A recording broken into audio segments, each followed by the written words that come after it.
Então, boa noite de novo, já estamos gravando. Para vocês aí que estão vendo só a gravação, tem que vir para cá, ó. Para vocês três aí, boa noite de novo. Luiz, Carlete, Tarlane, Boa noite. de novo. Boa noite. Seguinte, hoje o nosso, já são 18 horas e 42 minutos, né? E o nosso assunto hoje é da aula número 9, já está aí projetado, né? Eu tenho aqui, eu acho não, tenho 3 slides mais teóricos. Depois tem o nosso TP9, que a gente vai discutir hoje e termina hoje. Então, a aula número 9, ela tem início e fim no dia de hoje. Vou apresentar, então, esses 3 slides mais teóricos, depois nós vamos para a prática. No meio dessa história teórica aqui, tem 2 manuais do DENIT, que é o Departamento Nacional de Infraestrutura de Transportes, né?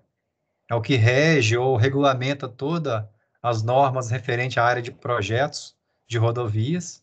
Então, tem 2 manuais específicos que eu vou comentar aqui, e é isso. O que vai acontecer hoje, então?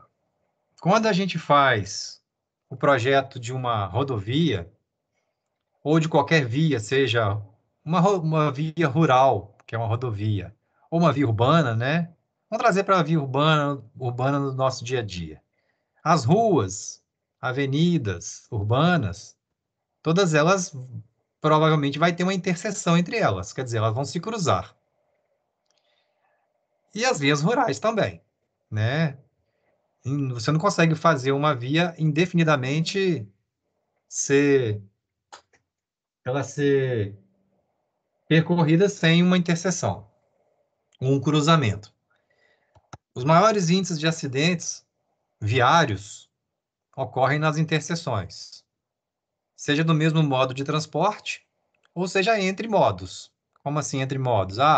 Uma interseção entre uma ferrovia e uma rodovia, entre uma ciclovia e uma rodovia, entre o modo a pé, o pedestre, e o modo rodoviário. Então, é nesses encontros desses personagens, né, que acontecem muitas vezes o acidente. Então, essas regiões são regiões críticas. Críticas, elas têm que ser bem projetadas, bem sinalizadas. Beleza? Então, isso é o assunto de hoje. Bem, qual que é o camarada especialista nesse tema? É o engenheiro de transportes, que é o curso que tem aqui em Belo Horizonte. Bem, nós aqui como engenheiros civis, né, a turma de vocês, aqui eu vou dar uma noção desse tema, tá? Uma noção. E aonde que a gente pode pesquisar um pouco mais sobre esse assunto. Vai supor que um dia vocês trabalhem aí numa prefeitura, né, de pequeno ou médio porte, no qual vocês vão ser responsáveis aí pelo setor de obras da prefeitura. Então, geralmente, o engenheiro civil, ele tem que bater o escanteio e cabecear, né? Ele tem que saber um pouquinho de cada coisa. Então, a pegada hoje justamente é essa, a gente ter uma noção desse tipo de assunto. Coisa que avançar desse assunto precisa realmente chamar um especialista. Ok? Então, veja só. Vias se encontram com outras vias. Nestes pontos de encontro, tem-se as interseções viárias, sejam rurais ou urbanas, que eu já comentei. As interseções viárias são pontos críticos para a segurança viária, pois nesses locais ocorre um grande número de acidentes, que eu também já comentei. O assunto específico merece um projeto específico. Então, muitas vezes, dentro do escritório de engenharia, da área, vamos dizer, rodoviária, vai ter um sujeito lá, um camarada, que ele vai ser especialista nesse tipo de projeto. Então, é um sujeito que só faz trevo, vamos dizer. Ele é craque no AutoCAD e ele sabe todas as regras para se construção de interseções.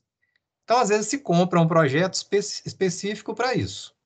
É igual, por exemplo, vocês não têm, às vezes, na área civil, o engenheiro que entende de estruturas, o engenheiro que entende, vamos dizer, sei lá, de cálculo, mais da área de hidráulica, ou da, sei lá, projetos específicos, então aqui é uma área específica da área de projetos. Para fins de projetos, vamos considerar aqui três definições bem fáceis. Então, uma interseção é uma confluência, quer dizer, está tendo um fluxo, vai ter dois fluxos que vão se encontrar. Pode ser um entroncamento ou um cruzamento de duas ou mais vias.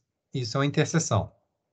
Um acesso, todo mundo sabe o que é um acesso. É você, por exemplo, estar numa via e você vai ter que adentrar essa via. Um acesso. A interseção de uma via com uma outra, uma via de ligação. Então, você tem uma via, vamos dizer, uma avenida. E você tem uma rua que chega nessa avenida, tem um acesso. Como é que é projetado esse acesso? Tem que ter um semáforo? Tem que ter uma preferência? É basicamente isso que é o conceito aqui do acesso.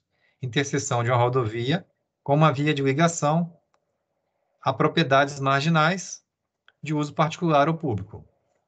E um outro conceito também bem fácil de entender é de um retorno, né? Você tem uma via num sentido, tem que fazer o retorno. Vamos dizer que aí estamos juntando nesse conceito do retorno um trevo, vamos dizer.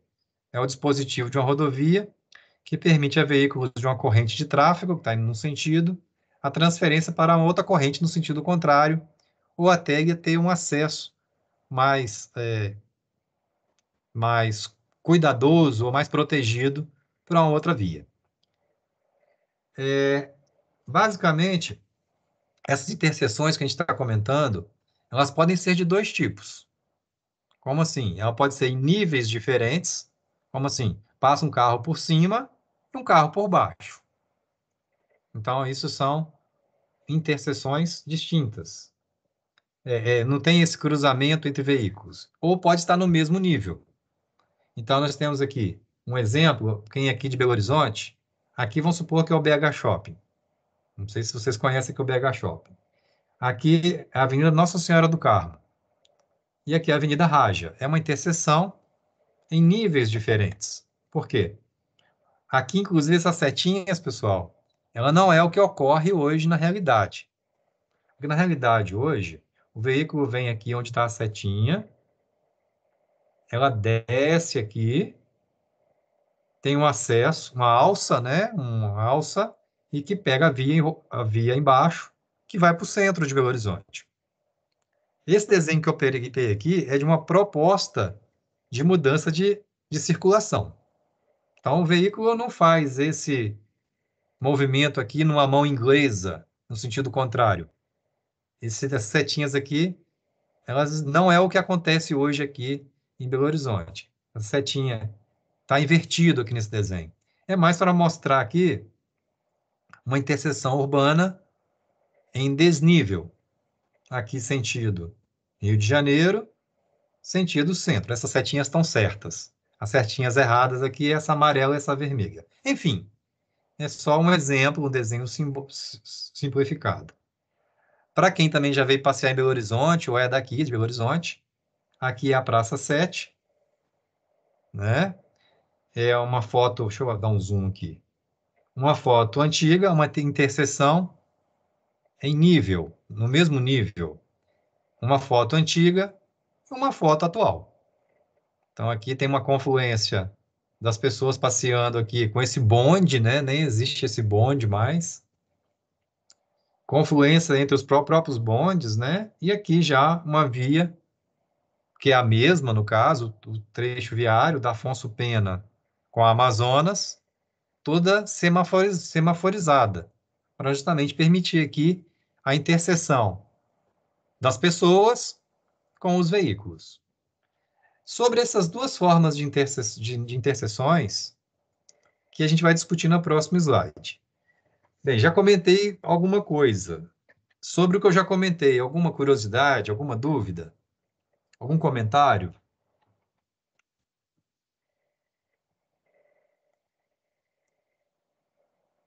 No question? Então vamos adiante. Agora, eu vou dar uma pausa aqui nesse negócio todo antes de passar para o próximo slide, e vou abrir dois manuais aqui PDF, tá? Eles já estão mais ou menos preparados aqui. Tá aqui. Um manual se chama Manual de Projeto Geométrico de Travessias Urbanas.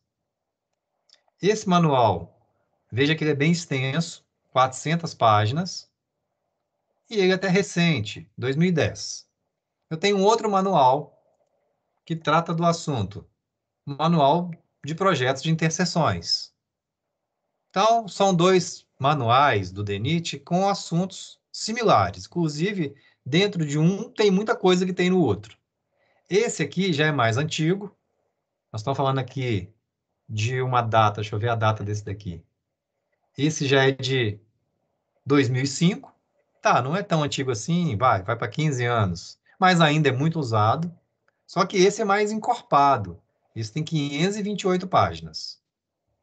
Então, veja que é uma coisa assim, como é que eu vou aprender a ler 528 páginas numa aula aqui de 40, 50 minutos? Não tem condição.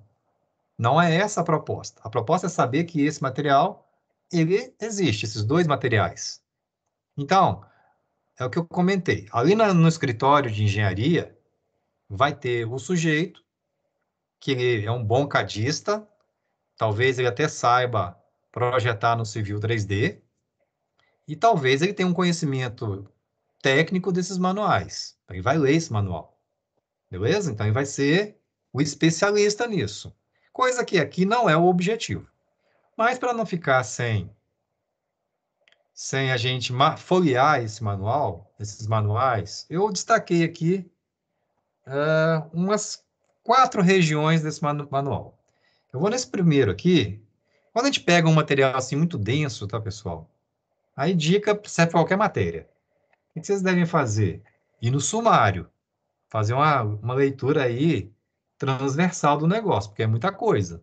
Então, vou naquele de 2010, o mais moderninho. O sumário deste,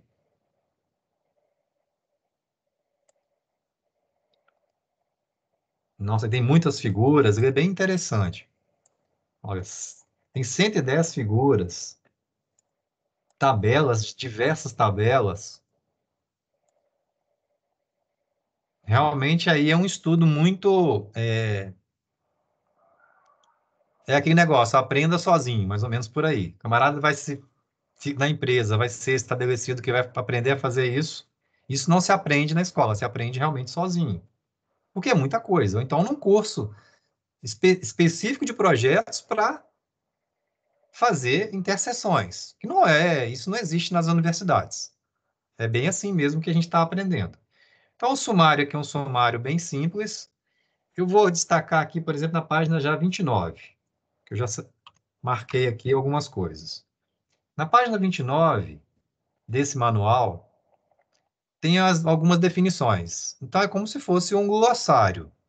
Então, tem lá o acesso, o que é um acesso, o que é um acostamento, e veja que está na letra A. Então, o sujeito aqui que é uma barreira, e vai definindo vários termos desse manual. Então, é um dicionário específico da área de projetos. Apesar de que, eu creio que eu já apresentei para vocês também, no início do semestre, um outro glossário. Deixa eu ver se eu tenho aqui. Acho que eu tenho sim, quer ver? Deixa eu abrir um outro glossário também. Deixa eu ver se eu vou achar rápido aqui. Tem essas definições aqui, que é específicas desse manual, mas tem um outro glossário, só um momento que eu vou achar aqui. One moment, please. Eu tenho tanta coisa, às vezes.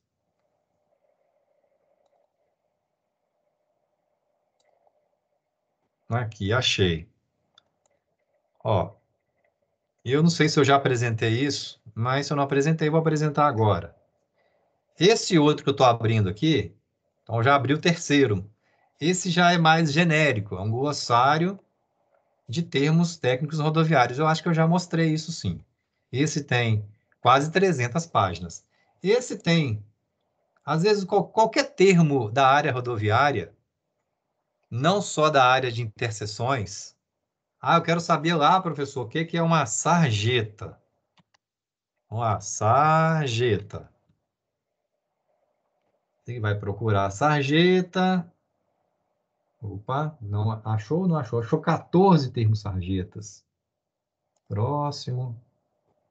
Ih, caramba, vou me complicar aqui na minha aula. Até achar, tem que ir lá no S de sarjeta.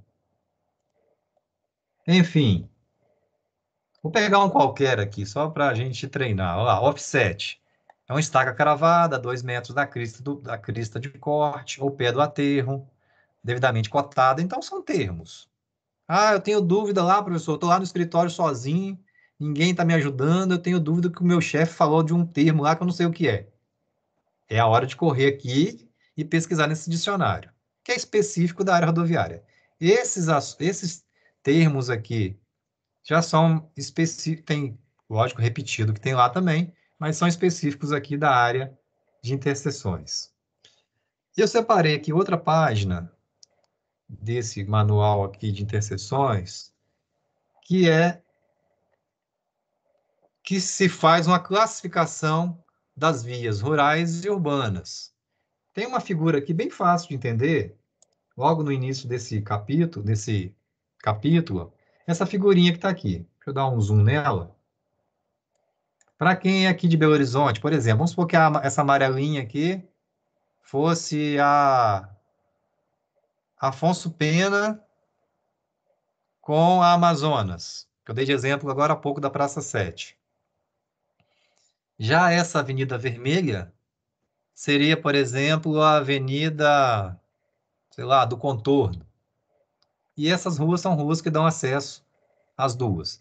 Isso aqui, essa classificação, vai da capacidade de tráfego, ou seja, a quantidade máxima de veículos que cabe naquela via, e do volume de tráfego. Quanto de veículos que passa nessa via por dia? E qual que é o máximo que passa nessa via? Em função disso, classificam-se as vias em um sistema arterial, como se fosse a artéria mesmo aqui do meu pescoço, ó.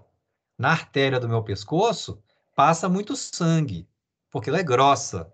Então, o sistema arterial, um arterial principal.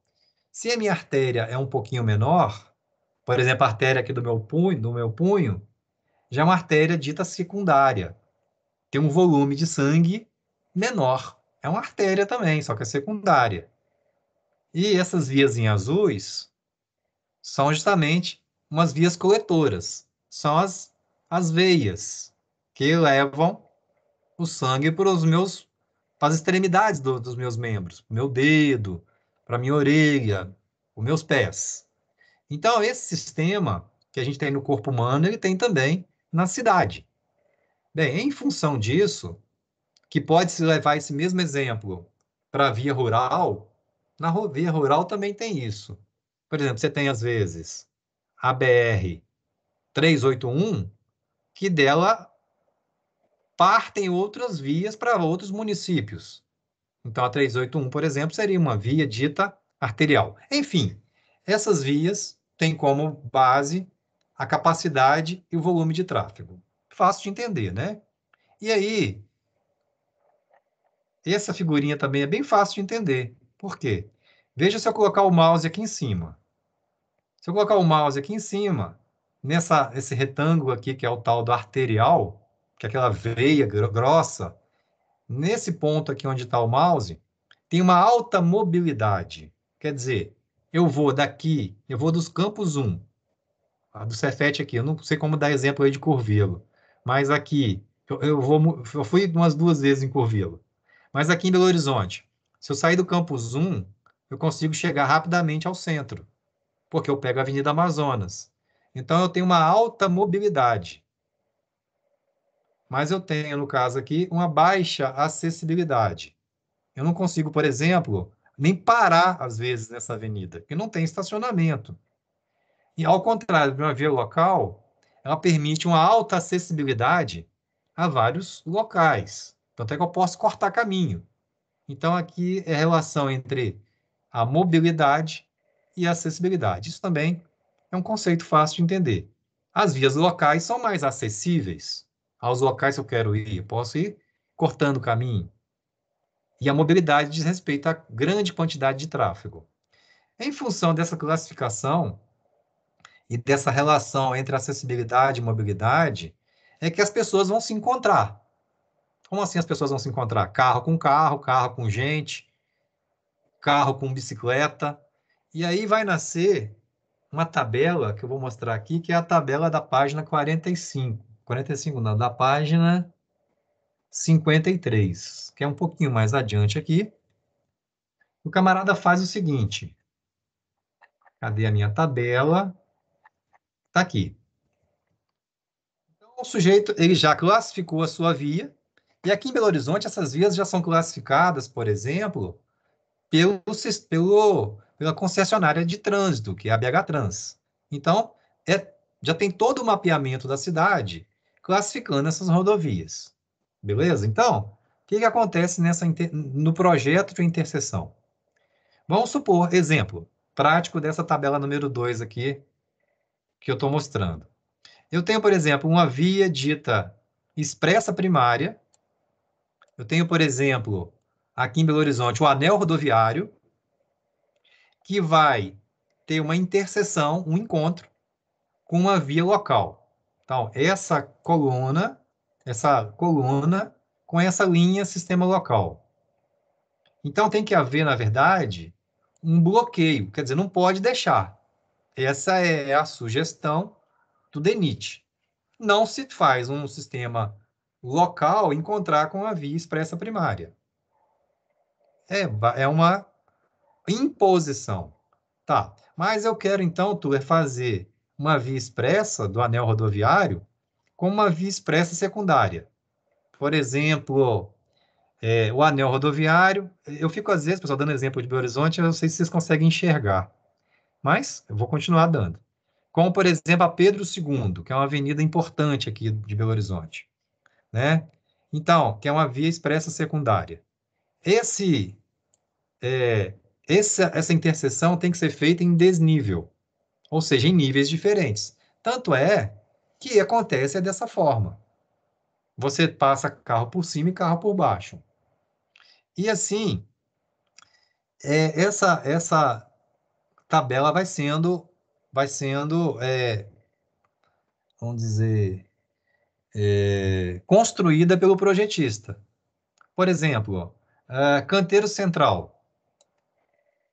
Numa via expressa primária, sempre tem que haver o canteiro central. Numa via expressa secundária, também sempre um canteiro central. Já numa via arterial primária, onde é possível. Então, vamos pegar um outro aqui. Por exemplo, o controle de tráfego das interseções. Como vai ser o controle das pessoas que têm que atravessar essa interseção? Tem que ter, por exemplo, semáforos, placas de paradas nas vias, por exemplo, vamos pegar um exemplo mais fácil.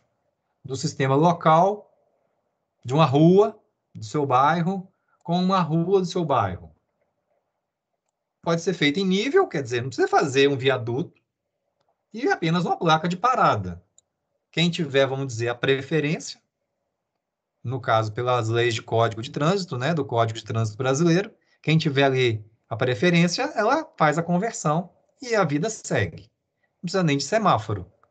E assim, e aí vai também relaciona a questão de estacionamento, por exemplo, não pode ter estacionamento numa via expressa primária. Já no sistema local, é livre. E assim, pessoal, é a partir dessa tabela que o sujeito ele vai pensando na sua estratégia de fazer a sua interseção. Mas o que que eu separei desse manual aqui? Separei mais uma página aqui, que é a página 57, que ele vai discutir quais são os critérios, como é que ele vai pensar para iniciar o seu projeto. E aí esse capítulo é bem extenso, e vai da página 55 até a página quase 300, é muita coisa.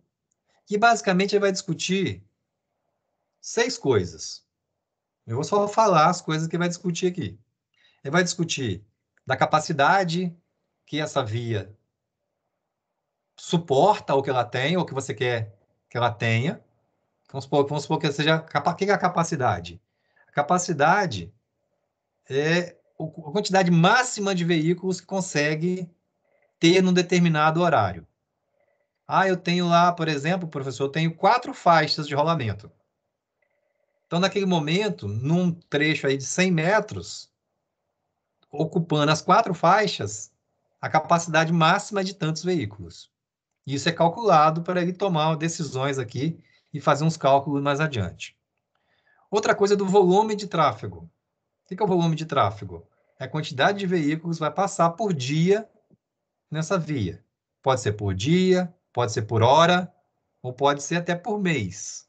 Isso também é feito por contagem volumétrica de tráfego. Isso é um dado de projeto, que vai entrar também no dimensionamento dessa interseção. Vai discutir um pouco dos controles de acessos, esses controles diz respeito a se vai ter sinalização, como é que vão ser feitas as sinalizações. Vai ter um capítulo aqui específico para pedestres. Ah, vai fazer uma passarela, vai fazer em mesmo nível, vai discutir a questão dos pedestres, vai discutir a questão da bicicleta, vai discutir a questão do ônibus e vai discutir a questão do controle ambiental.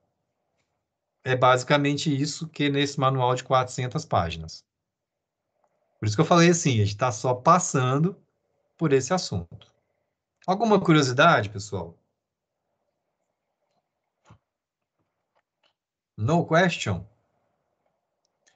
Eu vou passar para o outro manual, então, que é esse aqui mais antigo, de 2005.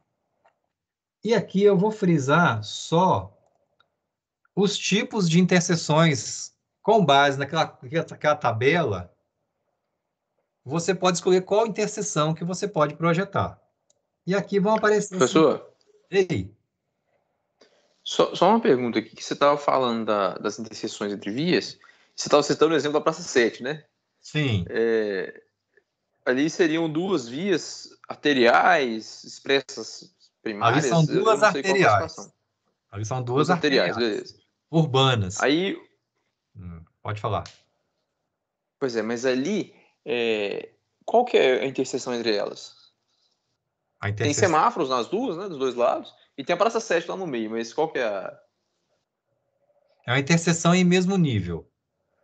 Então, ela é. Porque não tem... O controle de acessos ali é feito por passagem de pedestres e semaforização. Aí você pode falar assim, mas esse é o modelo ideal? Não. Ali no caso, o ideal para esse tipo de interseção, vamos pegar aqui, essa é a situação que é hoje aqui em Belo Horizonte. Você tem costume de ir Uhum. em Belo Horizonte? Eu Aqui, vez ou outra eu tô aí. pois é, por sorte, aqui tem até pouco acidente, porque tem semáforos bem próximos e Uhum. são vias, vamos dizer, tem várias faixas de rolamento.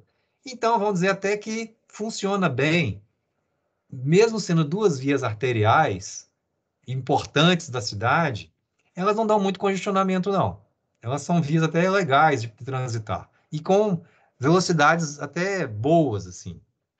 Mas se a gente pensar pelo manual, esse controle aqui de acessos deveria ser subterrâneo. Quer dizer, os pedestres tinham que passar por baixo. Então, o sujeito que está aqui, ele teria que ter uma forma de descer, passar por baixo, ou por cima seria também outra opção. Só que ficaria um monstrengo, né? Às vezes nem cabe. Porque também tem, às vezes, eu quero projetar um equipamento urbano no centro de BH, que seria uma passarela. Às vezes não suporta. Então, o controle total de acesso seria em passar por baixo, é uma opção. E aí você ficaria o trânsito de veículos em cima, também controlado por semáforo, e talvez aí os pedestres passando por baixo.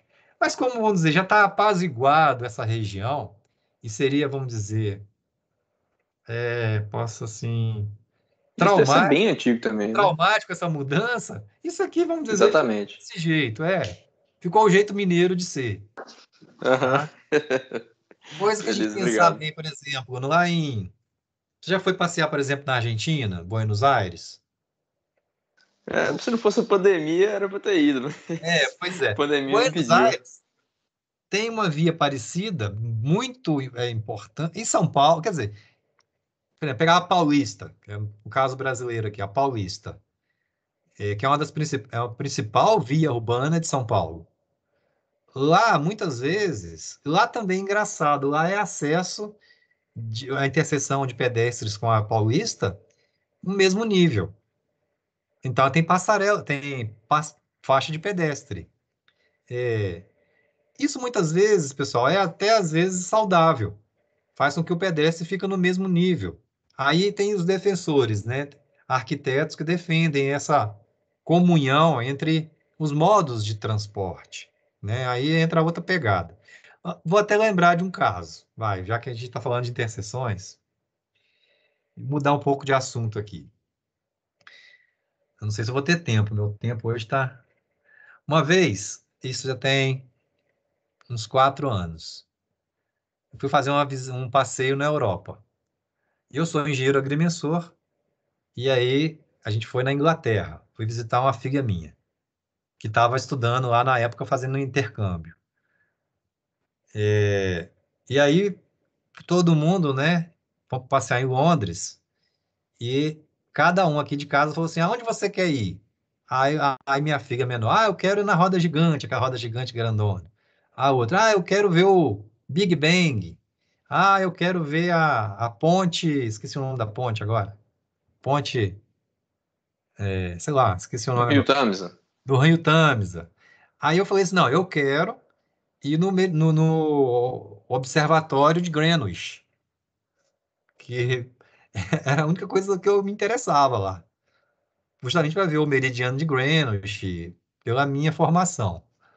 E o pessoal ficou tudo assim, pô, que saco, né, ter que ir lá, tanta coisa legal, mas tem que ir lá no Observatório de Greenwich. Aí beleza, convenci, já que cada um tinha direito de pegar um passeio, né, e foi um dos passeios mais legais, só que o interessante, que para chegar, a gente pegou um Uber, coisa e tal, só que o Uber só deixou a gente do lado da margem oposta ao Observatório de Greenwich.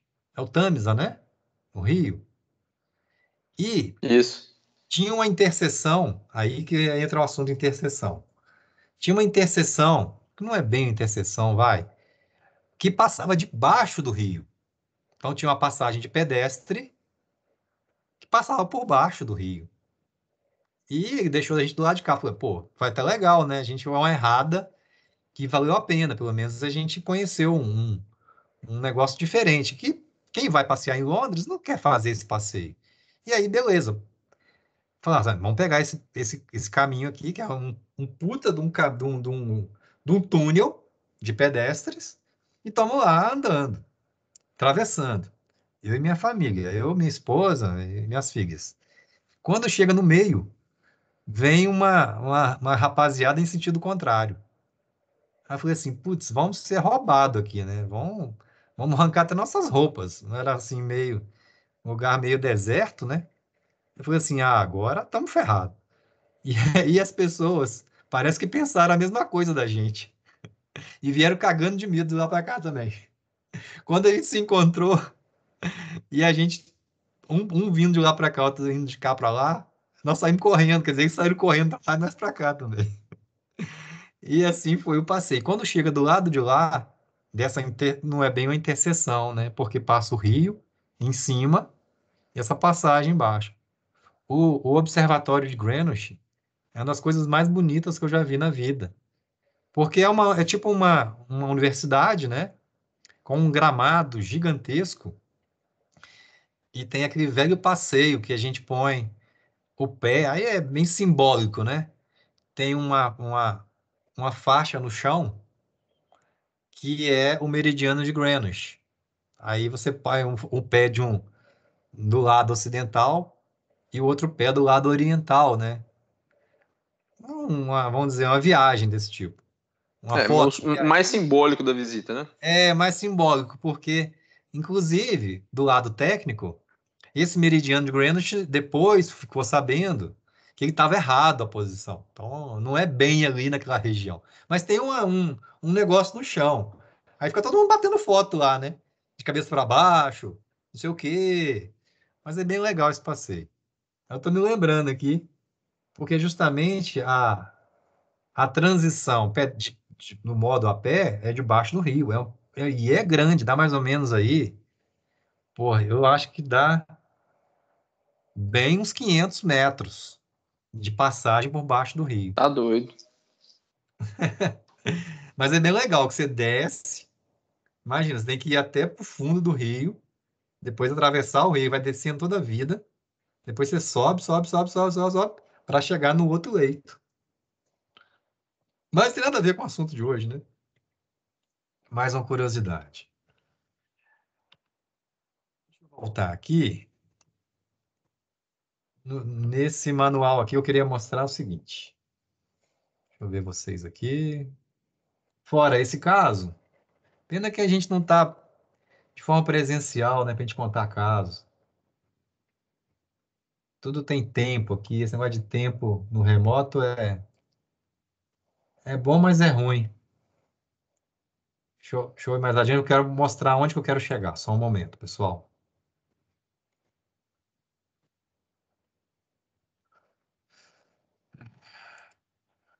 Deixa eu ver aqui. Capítulo 4, eu quero mostrar, não. Quero mostrar o capítulo 5 desse segundo manual. Só um momento está chegando.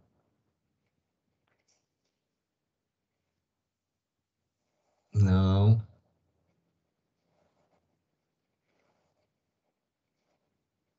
Aqui. Também não, é o 6, caceta. Só um momento. Aqui é sobre veículos tipo. Porque isso também é importante. Aqui eu estou passando muito rápido, mas pensa, o que que é um veículo tipo? Ah, aqui em Belo Horizonte agora tem o BRT, não é? Que é aqueles ônibus gigantescos. Inclusive apareceu aqui, inclusive, na página dele.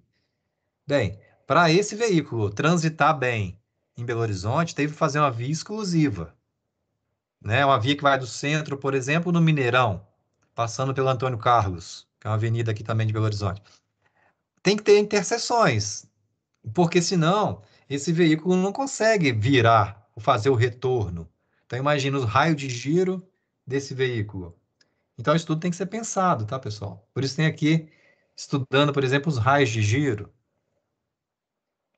raios maiores, senão ele não consegue virar. É que é esse assunto que está sendo mostrado ali, mas eu vou Imagina passar. dirigir isso. Pois é. Tá, cheguei aonde que eu queria. Então, na classificação das interseções, aqui nesse capítulo 6 desse outro manual, tem aqui em nível. Então, em nível é que um carro vai encontrar com o outro, no mesmo nível. Nesse mesmo nível tem vários modelos já prontos. Por exemplo, interseção de 3 ramos, ou em T. Em 4 ramos, em ramos múltiplos. Daqui a pouco tem o desenho. Aí você pode fazer, por exemplo, uma interseção do tipo gota. Daqui a pouco eu mostro a foto. Do tipo canalizada, do tipo rótula, que é uma rotatória, uma rótula vazada. E essas formas estão exemplificadas com fotos aqui um pouco antigas. Mas, por exemplo, essa daqui é uma interseção do tipo gota, porque tem esse formato aqui que lembra uma gota mesmo, olha. Então, o veículo, vamos dizer, ele vai ser canalizado para fazer essa interseção. Então, tem essa gota aqui, por exemplo, tem um pedestre. Ele tem a condição aqui de atravessar, ter uma ilha de segurança para poder atravessar no outro ramo, né? Outra via. Interseção, por exemplo, essa foto que está bem antiga, mas interseção canalizada.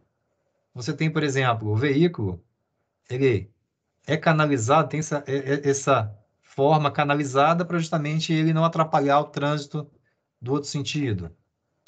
Aí tem outros modelos, estão vendo? Por exemplo, o veículo aqui, ele está sendo canalizado, ele está vindo aqui nesse sentido. Ele para e vai ser forçado, por exemplo, a pegar esse sentido. Então, todos esses modelos, aqui, por exemplo, aqui já é em 2 níveis. Isso aqui com interseção semafórica aqui, em mesmo nível. Aqui do tipo rótula ou rotatória. Todo mundo já tem. Por exemplo, aqui no centro de Belo Horizonte tem a Praça Raul Soares, perto do Mercado Central. Eu morava ali perto. Pois é, uma rotatória gigantesca. É um modelo de interseção. Uma rotatória vazada no meio. E assim, aqui já vem em níveis diferentes. Por exemplo, isso aqui a gente chama de trombeta. É muito comum na rodovia. Você, por exemplo, está nessa via da mãozinha e você quer ter acesso a essa via. Faz-se aqui uma alça, ó, para justamente você ter acesso a outra via. Ou faz essa canalizada para você ter acesso a essa via. Esse modelo, ele já, vamos dizer, existem, posso explicar para vocês, já existem modelos desses já mais ou menos semi-prontos na internet. Você só tem que dimensionar novamente para o seu caso. Esse aqui é denominado trombeta. Esse aqui também tem aqui muito em Belo Horizonte. Por exemplo, né, aqui na Amazonas, com a via do minério, que é a outra via aqui, tem esse do tipo diamante. O carro passa por cima e passa por baixo. Aqui já é um trevo. Todo mundo sabe que é um trevo, né? No caso, um trevo completo, de 4 folhas. Aqui, ó, uma folha, uma, duas, três, quatro. Então, esses modelos, pessoal, trevo completo, já um trevo de 2 folhas, esses modelos já são, já existem na literatura. Então, o sujeito que é especialista em interseções, ele já tem isso no seu banco de dados. Ele vai tentar adequar isso segundo aquela tabela que eu mostrei. Aí vai ver se cabe no local, o custo da obra disso, e ele vai assim que ele vai fazer os seus projetos. E existem mais complexos, claro, né? Por exemplo, que eu vou mostrar daqui a pouco outros mais complexos. Então, vou sair fora daqui, senão vou perder meu tempo. Já está indo embora meu tempo. Essa página, esse slide 2 que está aqui, é muito do que eu já comentei. Então, eu vou só para reforçar aqui e a gente terminar essa parte mais teórica. São discriminados a seguir os seguintes dados básicos que devem ser considerados para um projeto de interseção.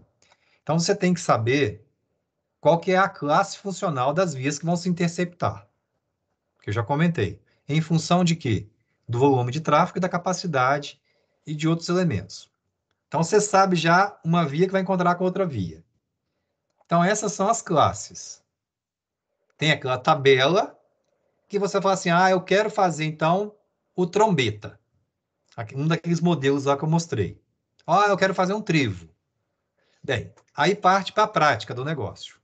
Você fala assim, então eu preciso, para ter certeza se é realmente o trevo que eu vou projetar ali, eu preciso da topografia, eu preciso ter uma noção da geologia e geotecnia e drenagem. Aí já entra, vamos dizer, a parte prática da obra. Será que essa obra vai ser viável eu projetar um trevo? Que eu já defini que é um trevo. Mas será que vai ficar muito caro? Eu posso fazer a opção por uma trombeta? Então, essa vai ser uma decisão do projetista, com base nesses dados físicos.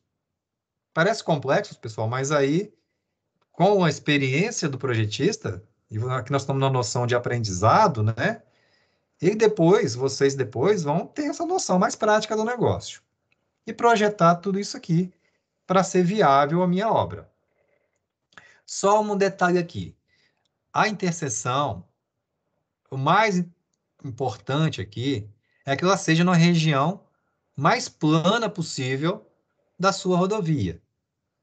Como assim? Você não vai fazer uma interseção viária, aí já é uma regra básica, onde tenha uma subida ou uma descida. Por que não uma descida? Porque os veículos estão correndo. E por que não uma subida? Porque os veículos não vão enxergar um ao outro. Então, o principal problema da topografia, não é principal problema, vai. Nós temos que tentar fazer essa interseção numa região que seja plana, para todo mundo um enxergar o outro, para evitar acidentes. E a drenagem também para justamente tirar a água da minha obra. Para nós, engenheiros, a água não é uma boa. Ela pode ter, ela pode ser boa para engenheiro agrônomo. Para nós, na área civil, a água a gente tem que expulsar da nossa obra. Senão deteriora o pavimento, dá problema de aquaplanagem, etc. E também, para essa definição de qual a sua interseção, estudo do volume de tráfego, quantas pessoas vão trafegar nisso por dia, por semana, por ano. Numa empresa de engenharia, geralmente em seus quadros, lá dentro da sua equipe, vai ter um sujeito lá que vai ser o especialista nisso. Pode ser um de vocês, na construção de projetos de interseções. Ele vai entender muito mais do que essa aula de hoje, com certeza. Vai valer da sua experiência de ter feito outros projetos e também se valer basicamente disso, da sua experiência de entender esses manuais. Aqui eu tenho fotos de algum desses tipos de interseção. Por exemplo, aqui um retorno, todo mundo entende que é um retorno, né? Temos aqui um direcional em desnível. Temos aqui um modelo do tipo trombeta. Essa foto, inclusive, é aqui perto de Belo Horizonte. Temos aqui um trevo completo, um tipo diamante. Essa daqui também é aqui próximo de Belo Horizonte. Aqui é em Congonhas. Não, não é Congonhas, não. Eu não lembro onde é isso aqui. Acho que é São Paulo. Uma rotatória no mesmo nível. Bem, como eu disse para vocês, a aula de hoje era informativa. Essa tabela daqui eu já de- expliquei basicamente como funciona. E agora sobrou um tempinho para a prática. Então, são aqui 19 horas e 30 minutos. Peço a vocês mais 10 minutos aí de paciência. Pessoal, alguma curiosidade? Um comentário?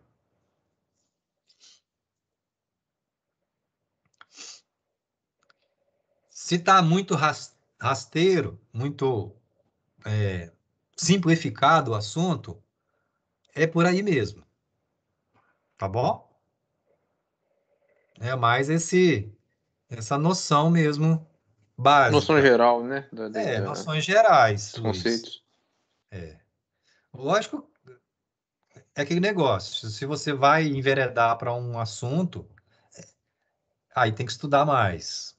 Aqui a disciplina de Estradas 1 e de Estradas 2 ela compõe um pacote para vocês que são engenheiros, daqui a pouco, eu quero trabalhar mais nessa área. Mas às vezes eu não quero. Eu quero ser calculista. Aí você vai enveredar mais para a área lá de concreto, sei lá, de estruturas. É mais ou menos assim na universidade mesmo, tá? E aí vamos aqui praticar alguma coisinha para não ficar também tão rasteiro assim. Eu tenho duas atividades nesse TP9, que a primeira é assim, com base nas coordenadas geográficas abaixo. Então aqui eu tenho uma latitude, uma longitude, uma coordenada geográfica. Pesquise esses locais no Google Maps ou no Google Earth. Quem não tem o Google Earth instalado, pode ser pelo Google Maps. Dê um print na tela ou salve essa tela e nomeie a solução adotada. Ih, tem um erro de português aqui. Nomeie a solução adotada para essa interseção viária. Só que eu estou vendo esse erro aqui. O que vocês vão fazer para mim? Eu tenho aqui 7 locais espalhados no mundo. Vamos pegar essa primeira coordenada aqui. Como é que vocês vão pegar isso no Google Maps ou no Google Earth? Eu, caso aqui, eu vou fazer pelo Google Earth. É só digitar lá no seu amigo Google. Esse programa, no caso, tem que instalar. O Google Maps não precisa.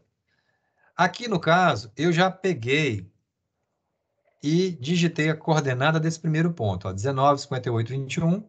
43, 56, 44. O formato, pessoal, é desse jeito aqui, ó.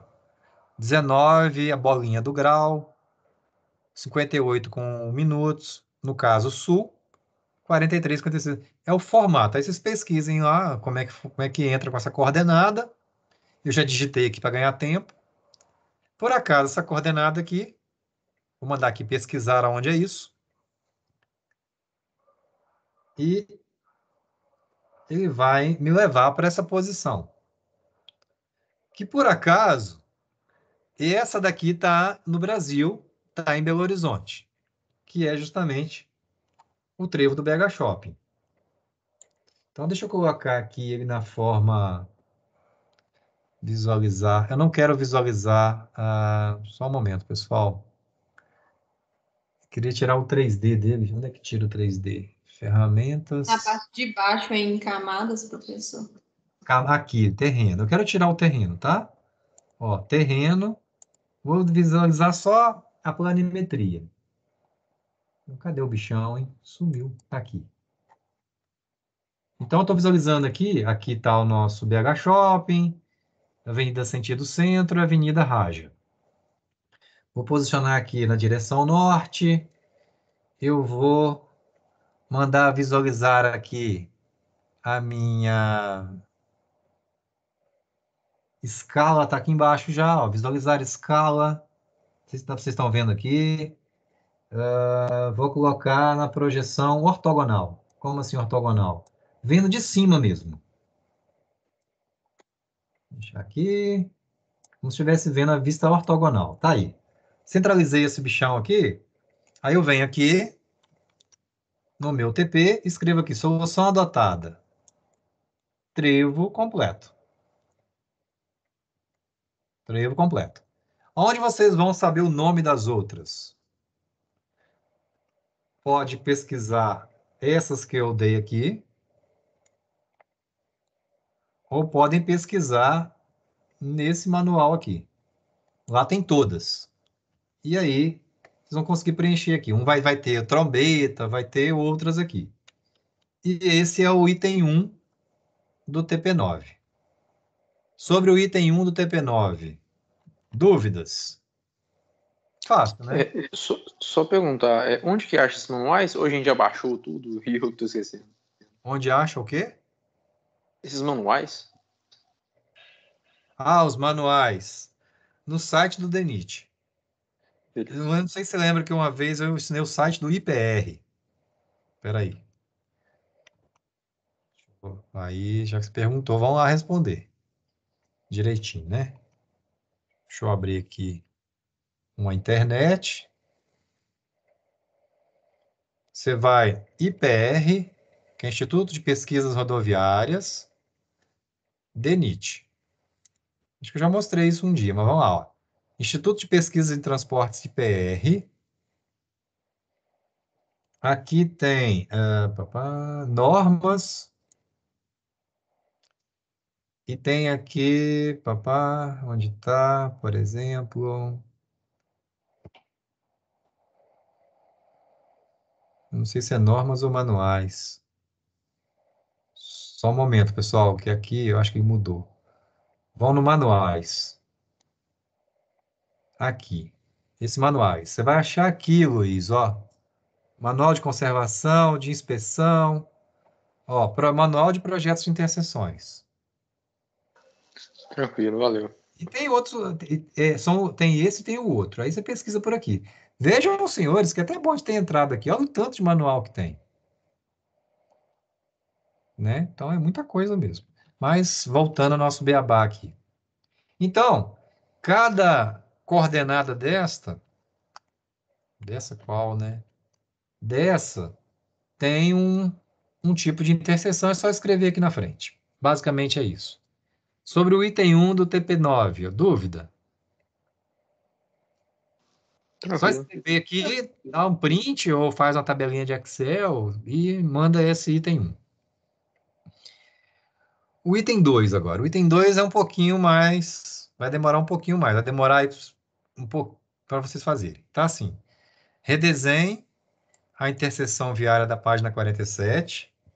manualmente. Tira esse manualmente no CAD. Vocês já estão num nível que eu tenho visto que está muito bom o desenho de vocês de CAD. Eu tinha deixado manualmente porque ano passado muita gente ainda fez à mão. Então você pode, o que é as propostas? Nessa página tem uma interseção, é replicar essa interseção no AutoCAD, é redesenhar. Fala assim, eu vou estar projetando? Não. O projeto está pronto. Meio aqui é um treino de AutoCAD. É replicar essa interseção no AutoCAD. Bem, pode-se fazer isso, replicar essa interseção no CAD, ou tem uma outra opção, que a opção é assim.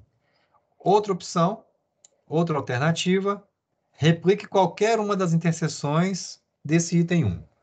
Você pode falar assim, eu quero desenhar o trevo do BH Shopping. Beleza? Eu quero fazer esse desenho, eu não quero fazer esse. Não gostei desse. Eu quero fazer o trevo do BH Shopping. Então, o que fazer? Dica. Essa segunda opção é até mais legal, até mais, vamos dizer, mais bem usada hoje em dia na prática. Quer fazer um desenho em cima da foto. Então, o que os senhores vão fazer aqui nesse caso? Centraliza bem o desenho, deixa aqui esse desenho direcionado para o norte, faz aí na projeção ortogonal, quer dizer, visto de cima, vem aqui no arquivo, vamos salvar essa imagem, como, por exemplo, um nome qualquer aqui, está salvando, ó, deu a opção aqui, salvar imagem. O interessante também, pessoal, que nessa imagem vá a escala, tá? Essa escala gráfica. Vou salvar aqui no meu computador. Pessoal, peço mais um pouquinho de paciência, está acabando, tá? Senão eu vou correr aqui que nem um doido, fica ruim. Vou salvar com o nome trevo. É um JPEG, é uma figura. Então, vou salvar isso. Pronto, salvou. E vou abrir aqui meu CAD.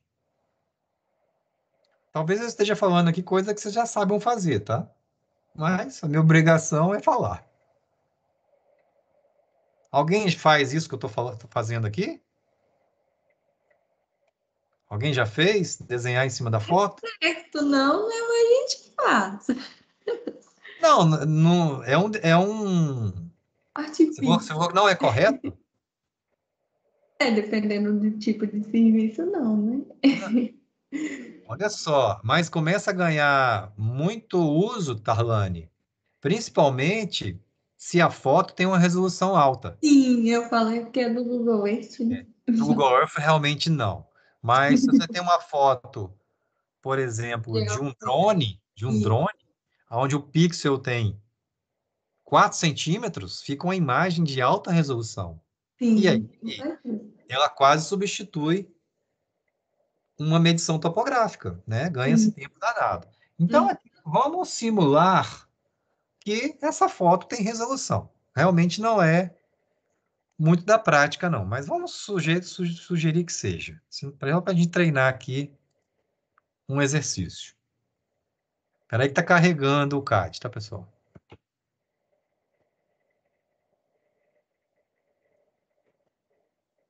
Enquanto carrega o CAD aqui, pessoal, ó, hoje é o penúltimo encontro nosso.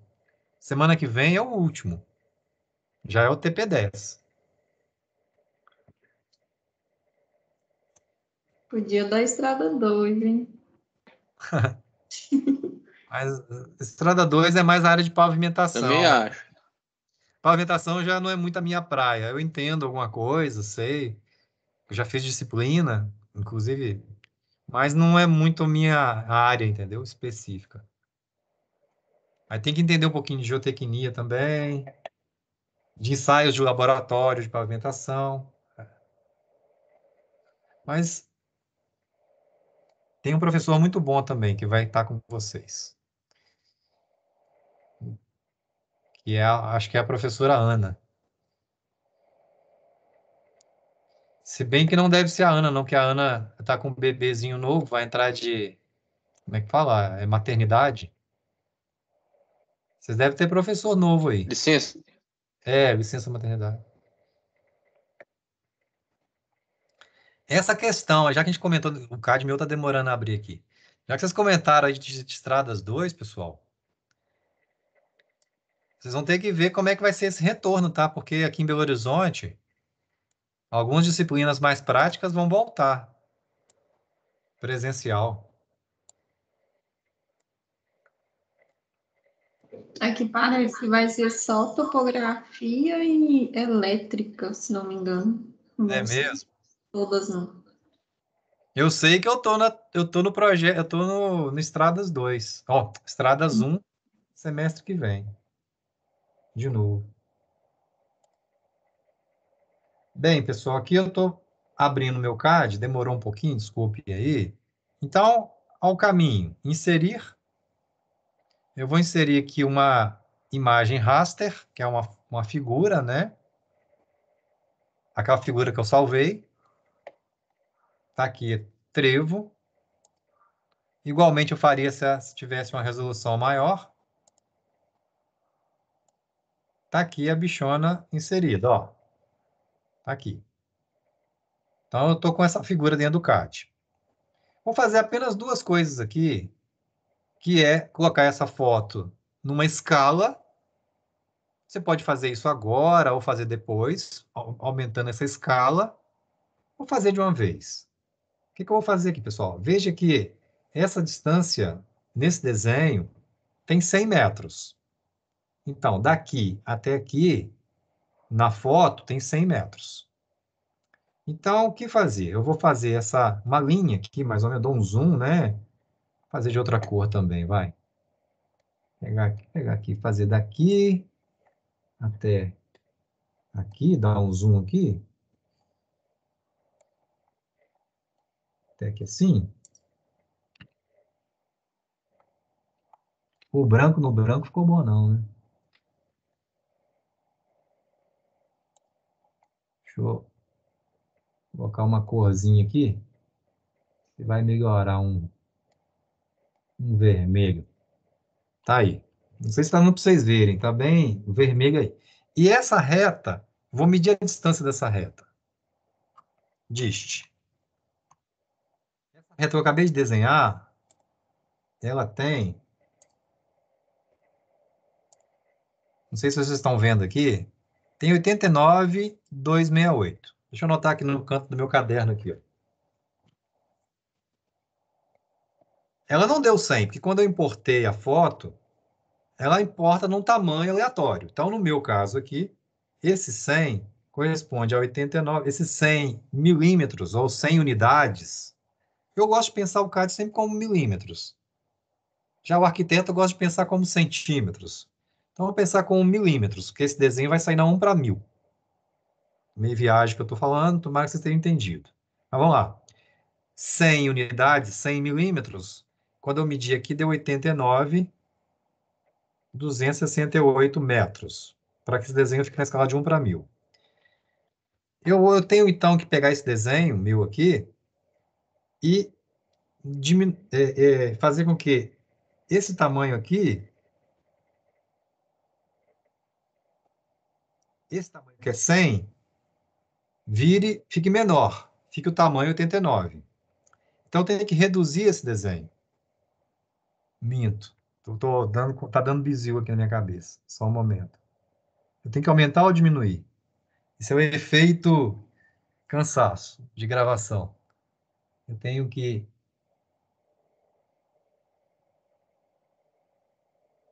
Passar ele para 100, não? Não. Esse tamanho no desenho tem 100 metros. Uhum. E aqui, no meu CAD, ele está com 89. Sim.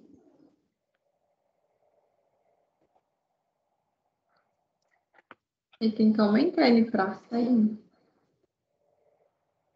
Isso. Então, eu tenho que aumentar em algum tamanho, aumentar uma proporção em escala para que eles realmente virem 100. Aumentar de quanto? Então, esse aumentar de quanto, vou pegar aqui um Excel, vamos fazer a seguinte continha. Porque se eu Só, aumentar... Oi. só perguntando, No caso, você quer colocar essa linha vermelha com a metragem de 100? Isto.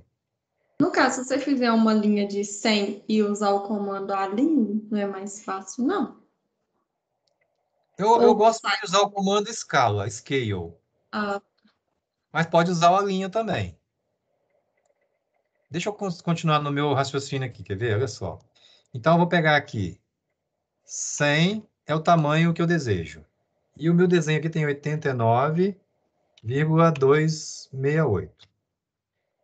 Eu vou pegar aqui, então, e dividir essa medida que é 100 e dividir por a medida que eu tenho. Então, eu tenho que aumentar esse desenho 1,12, arredondando. Na verdade, é o contrário, né? Oh, meu Deus, se der errado, é porque eu estou cansado já. 1,12. Deixa eu aumentar. Se der errado, vou pagar mico aqui com vocês. Escala, vou marcar o desenho. Deixa eu só testar aqui, pessoal. Com o fator de escala 1,12. 1,12. Já está dando cansaço já. E aí, nesse caso aqui, vou rezar para ter dado certo meu raciocínio, porque se não der, eu vou passar a vergonha. É que negócio, né? Sexta-feira. Eu acho que agora vai dar certo. Se eu pegar essa medida aqui, agora vai ter o tal do 100. Acho que eu acertei, hein? Depois que eu acertei, eu vou ensinar de novo, tá, pessoal? Desculpe aí, é função do cansaço mesmo. Não sei se vocês estão vendo aqui 100. Então, eu fiz certo. Deixa eu voltar e ensinar de novo. Me desculpe aí, me dá esse crédito, justamente pelo cansaço. Tava assim, pessoal. Vamos lá, ó. Deixa eu voltar mais para ensinar direitinho. Tá aí. Rebobina a fita aí. Eu inseri a figura, beleza? E eu sei que esse tamanho na foto tem 100 metros. Quando eu fui medir aqui pelo AutoCAD e fiz essa reta aqui em cima, dessa unidade 100 metros, ela deu menor. Deu, no caso, 89,2. Significa o que na prática? Que esse desenho ele tem que aumentar um pouquinho. Para justamente a minha reta ficar com 100. Aumentar de quanto? Aí eu fiz o seguinte fator de proporção, ou de escala. Essa é a dimensão que eu tenho na foto, essa é a dimensão real. Eu tenho que aumentar de 12%, ou 1,12. Como é que eu faço esse aumento de escala? Não sei se está confundindo mais, vai. Mas vamos lá, vou continuar agora até o fim. Eu vou pegar o comando scale, escala, marco meu desenho, pego, por exemplo, uma quina qualquer, e o meu fator de escala vai ser de 1,12. Pode usar mais casas decimais se quiserem. Veja que agora eu tenho a minha mesma reta. Vou trazer essa reta para cá. Tá aí. Essa reta vermelha, ela está com os mesmos 89. E agora, se eu aumentar essa reta, fizer até aqui, que é o final desse desenho, eu vou medir de novo a distância dessa nova reta que eu acabei de fazer. Vocês vão notar, vai ficar quase 100, vai. É difícil você pegar o número exato, 100,06. Quer dizer, errei aqui 6 centímetros. Então tem 100 metros 0,6. Tudo bem, já está bom. Principalmente que a resolução dessa foto não é muito boa. Ou seja, se eu pegar aqui e desenhar, eu quero saber, professor, então agora, qual a largura dessa rua? Tá, eu posso pegar o comando de distância, pegar de uma quina, ou do meio-fio, né, até o outro meio-fio, e vou ter uma estimativa da largura da via, 8,82. É preciso? Não, não é preciso, igual a Tarlane comentou aí. Essa foto, às vezes, não tem tanta precisão, mas está razoável. Aí, então, depois que eu fiz esse desenho aqui na escala, de 1 para 1000, 1 milímetro, 1 metro, 100 milímetros, 100 metros, eu posso pegar, crio algumas camadas, layers, e começa a desenhar em cima da interseção viária.